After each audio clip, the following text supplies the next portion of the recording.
How to have fun, anytime, anywhere. Step 1. Go to ChumbaCasino.com. ChumbaCasino.com. Got it. Step 2. Collect your welcome bonus. Come to Papa welcome bonus. Step 3. Play hundreds of casino-style games for free. That's a lot of games. All for free? Step 4. Unleash your excitement. Woohoo! Chumba Casino has been delivering thrills for over a decade. So claim your free welcome bonus now and live the Chumba life. Visit ChumbaCasino.com.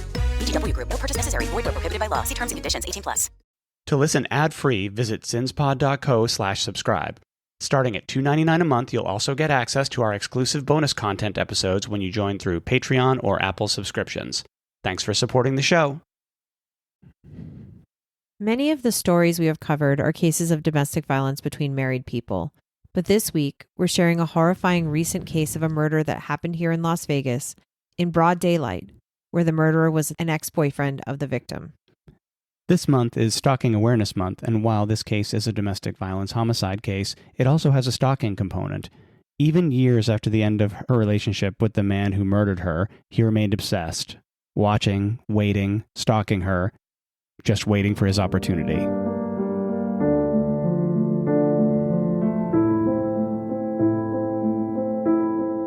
Hi, and welcome to Sins and Survivors, a Las Vegas true crime podcast where we focus on cases that deal with domestic violence, as well as missing persons and unsolved cases. I'm your host, Sean, and with me, as always, is the one and only John. I am the only John in the room. As we mentioned, January is Stalking Awareness Month, and we're taking the opportunity this month to highlight stories of stalking and also share statistics and resources specific to this horrifying, dangerous, and pervasive problem that can happen between married couples, intimate partners, friends, and even strangers on the internet. It's surprising how easy it can be for someone to locate and harass another person based on the information that's just available publicly. There's a clear correlation between stalking and domestic violence. Here are some statistics to help illustrate that. According to the National Center for Victims in Crime, between 60 and 80% of women who are stalked experience other forms of abuse, such as physical violence or sexual assault.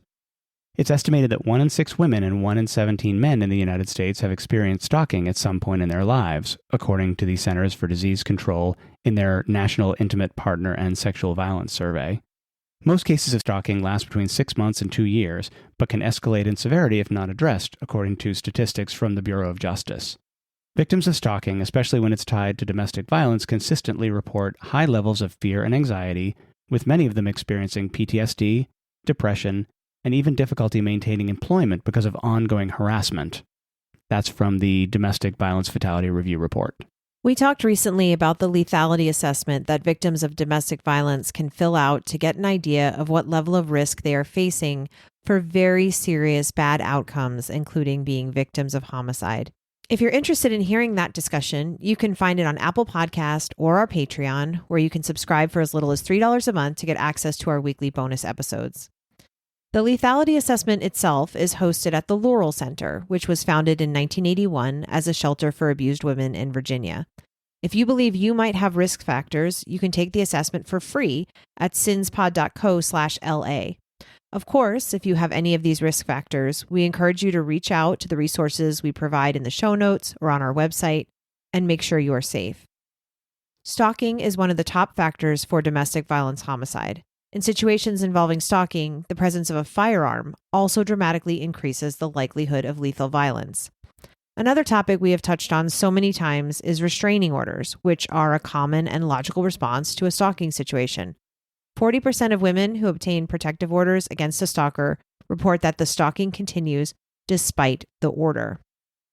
With all of this context, that brings us to the story we want to discuss today. Do you want to start us off? Of course. Gina Roselle Martin was born on August 5th, 1987, right here in Las Vegas. One of the frustrating things we found when researching this case, possibly because it happened so recently, is that there's relatively little information about Gina herself out there. We know she has a brother named Sean and an 18-year-old son who had just graduated high school, and many, many friends who have a lot of great things to say about her. Her loved ones have said that she would do anything for her son, and he was her entire world. Her friend Ivan Williams told the Review Journal that Gina was a person who motivated others and listened without judgment. Sean said his sister was generous and the kind of person you could talk to about your problems. Gina attended ITT Technical Institute and got a degree in criminal justice and corrections after working at Hilton Grand Vacations for 4.5 years. After she graduated, she went back into hospitality and worked for Marriott. You may not have heard of ITT Tech, but it is a well-known for-profit college that went out of business in 2016 because of a combination of regulatory actions, financial difficulties, accreditation problems, and accusations of deceptive practices. She moved to Denver in 2015 and moved from working for major hotel chains into general hospitality, finally ending up at Remington Hotels as a brand performance manager, and she had been there for about 2 years. Based on her LinkedIn profile and career trajectory, it was clear she'd made a great career for herself in hospitality, and in her current role, she worked with hotel chains helping them to improve their customer ratings. The job had her traveling to different places every week, and she loved it. Her friends said she couldn't turn off her cheery customer service personality even when she wasn't working. Gina dated a man named Frederick Blanche for about a year and was engaged to him depending on who you ask. Some of her friends claimed they weren't really engaged, but her brother Sean said they were, and he had given her a ring. Sean said that he suspected Gina only accepted Frederick's proposal because he put her on the spot, or possibly because she felt bad. Friends of hers said that she and Blanche had a toxic relationship, and he was obsessed with Gina. And in 2022, she confided in Sean that at one point, she had received over 100 missed calls in a 2-hour time span from him. They also said that Blanche had threatened her life countless times. I want to mention here that Frederick Blanche had a previous felony conviction in Clark County. In 2005, he pleaded guilty to home invasion and robbery and served about 5 years in Ely State Prison. Gina ended their relationship in 2022 and attempted to move on, but Blanche continued his obsession with her. Her friend Ivan said, "It's just been a series of him harassing her. I know that for a fact. He's done it once when she was with me, like constantly calling her, trying to figure out where she was." In 2024, she was in Las Vegas for her 37th birthday weekend in August with her new boyfriend, Brian Marshall, and also seeing her son, who had just graduated high school. She was considering moving back to Las Vegas to be closer to her family and her son after nearly 10 years in Denver. According to her friends, she was planning to celebrate her birthday with a pool party. Gina and Brian were at the Avis on West Sahara on Saturday, August 3rd around 12:30 p.m., renting a car to use during their trip. After filling out the paperwork, they headed out back to pick up the car. What they didn't know was that Frederick Blanche had figured out where they were based on social media posts and was waiting for them. Blanche jumped out of his white Chevy Silverado pickup truck and confronted them, pulling out a gun and loading a magazine of bullets. A quickly escalating argument ensued, and Brian was shot as he was running back to the office to try and get help, and so was Gina. He fired several shots at Brian, but he was able to get back to the office and have them call the police. Gina didn't make it. She fell as she was running away, and Blanche walked up to her and shot her several times in the chest and head. Witnesses in the area said they heard at least 20 gunshots and then saw Blanche get into his pickup truck and just drive away. First responders were on the scene quickly and attempted to render aid, but realized Gina was gone. They found Brian suffering from multiple gunshot wounds inside the Avis office. He was transported to UMC Trauma and underwent emergency surgery, which happily saved his life. Leading up to the shooting, Ivan's last communication with Gina was about Blanche. He told her, "Hey, Fred's in my Instagram stories," just about an hour before he killed her, which makes it seem like Blanche was using social media and Gina's friends to try and find out where she was and what she was doing. 2 hours before the murder, Blanche called Gina's brother Sean and told him he was going to kill Gina. Sean asked Blanche to come to his house, which he did, so they could talk and he could calm him down. When Fred was leaving, he told Sean that he would just show up at her birthday party. Sean tried to reach Gina, but he couldn't, and after the murder, Blanche texted him, "She's gone." This whole event is terrifying and heartbreaking. Shockingly, though, the entire incident was captured on a Las Vegas Metro Fusion surveillance camera. These were deployed about 6 years ago in an effort to beef up the coverage and policing in Las Vegas without having to have additional officers patrolling the streets. The Fusion Command Center is manned by civilian specialists and police, monitoring the remote cameras 24/7, combating crime from behind a keyboard. If you've spent any time here in Las Vegas in the downtown area or on the Strip, you've probably seen them. They're freestanding and look like small trailers with flashing red and blue lights with high-definition cameras and recording equipment. They can monitor for things like gunfire around the valley and triangulate locations, and they have facial recognition technology and license plate readers. In researching this, we found examples of the success of this program, such as an assault taking place on a Strip pedestrian bridge where a man cold-cocked a woman, knocking her out. Before anyone even called in the assault, police were on their way, and the man was arrested, and the victim had her injuries attended to. They've also recovered cars that have been reported stolen and compared faces to their database of mugshots. The camera behind the Avis picked up Gina's voice as Blanche pulled out his gun on her and Brian. She can be heard saying, "Fred, stop, don't." The cameras tracked Blanche leaving and were able to track his movements down Sahara and onto the 11 freeway heading toward Arizona. Because they could track him, he was arrested in Buckeye, Arizona on August 4th, the very next day, and extradited back to Nevada, where he was charged with murder with the use of a deadly weapon and attempted murder with the use of a deadly weapon. Blanche's trial is set for May 19, 2025, and he is currently being held in the Clark County Detention Center without bail. Before we close, we wanted to share some of what we learned about Gina. According to her friends, Gina was kind and funny and cared deeply about others. Here are some quotes from her friend Ivan. He told various news outlets that Gina loves everybody, she loved life, and she loved her son. Gina had the most bubbly personality of anybody I ever met.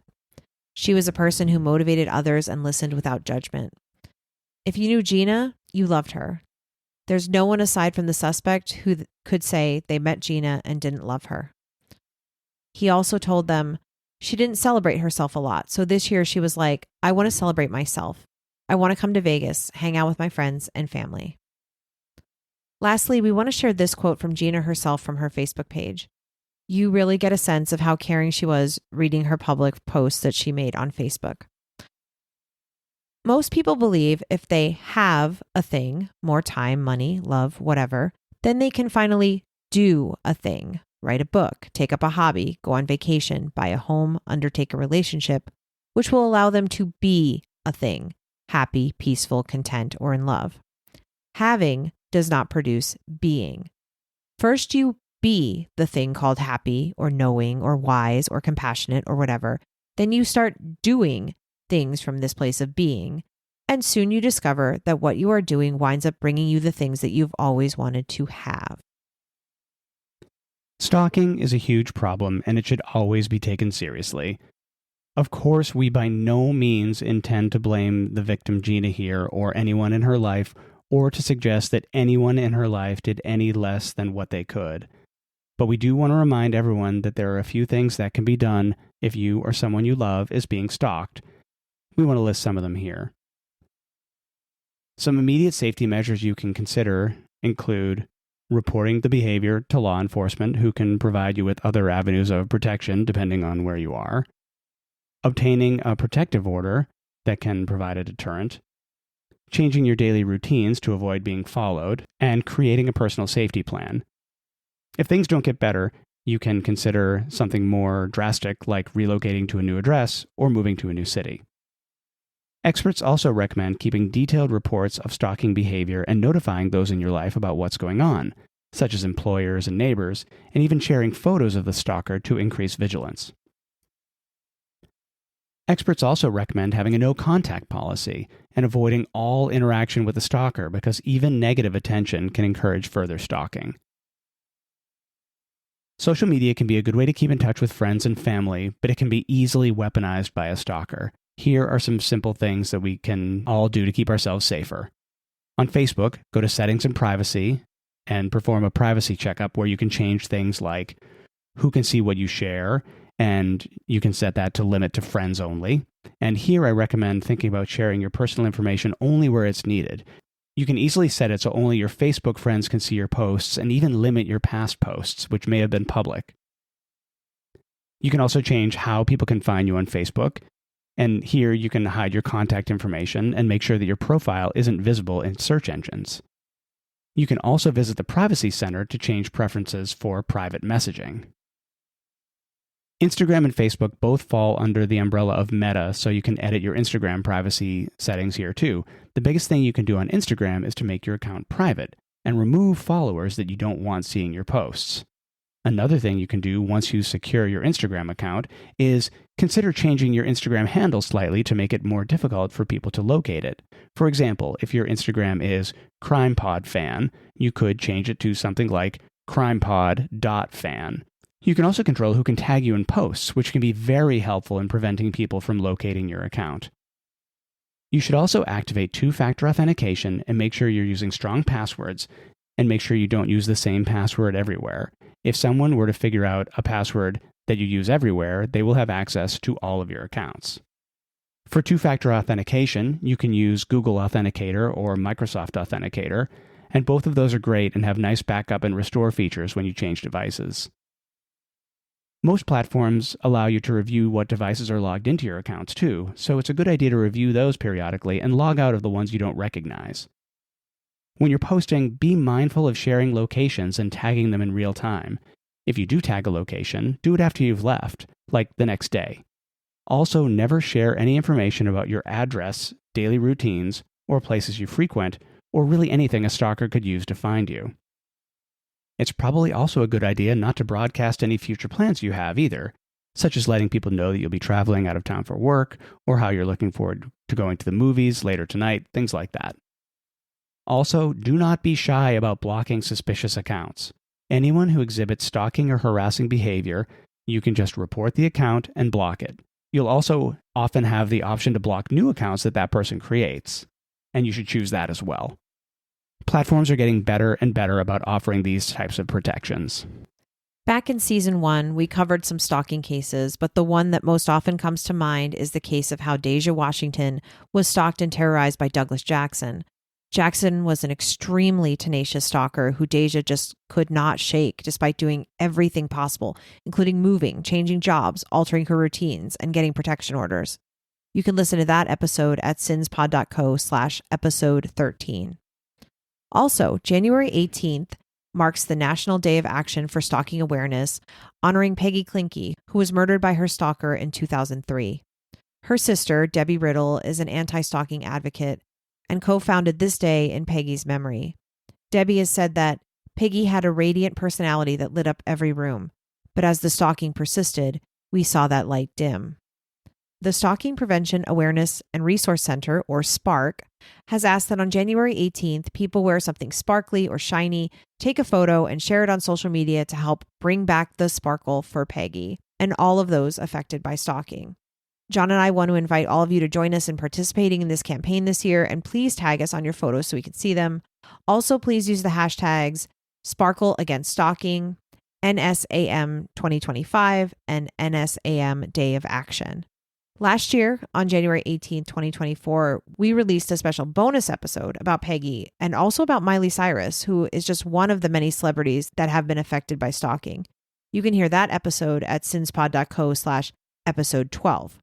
If you're enjoying the podcast, please spread the word, consider subscribing if you haven't already, and if you could please leave us a review on the platform you're listening on, that would be really helpful in supporting the show. Thank you as always for listening. We appreciate it. And as always, we remind you that what happens here happens everywhere.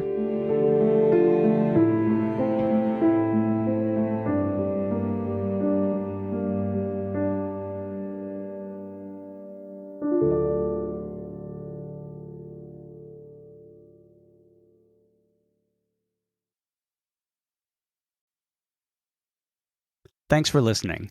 Visit sinspod.co/subscribe for exclusive bonus content and to listen ad-free. Remember to like and follow us on Instagram, Facebook, TikTok, and Threads at Sins and Survivors. If you're enjoying the podcast, please leave us a review on your podcast platform of choice. You can contact us at questions@sinsandsurvivors.com. If you or someone you know is affected by domestic violence or needs support, please reach out to local resources or the National Domestic Violence Hotline. A list of resources is available on our website, sinsandsurvivors.com.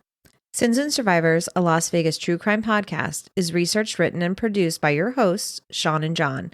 The information shared in this podcast is accurate at the time of recording. If you have questions, concerns, or corrections, please email us. Links to source material for this episode can be found on our website, sinsandsurvivors.com. The views and opinions expressed in this podcast are solely those of the podcast creators, hosts, and their guests. All individuals are innocent until proven guilty. This content does not constitute legal advice. Listeners are encouraged to consult with legal professionals for guidance.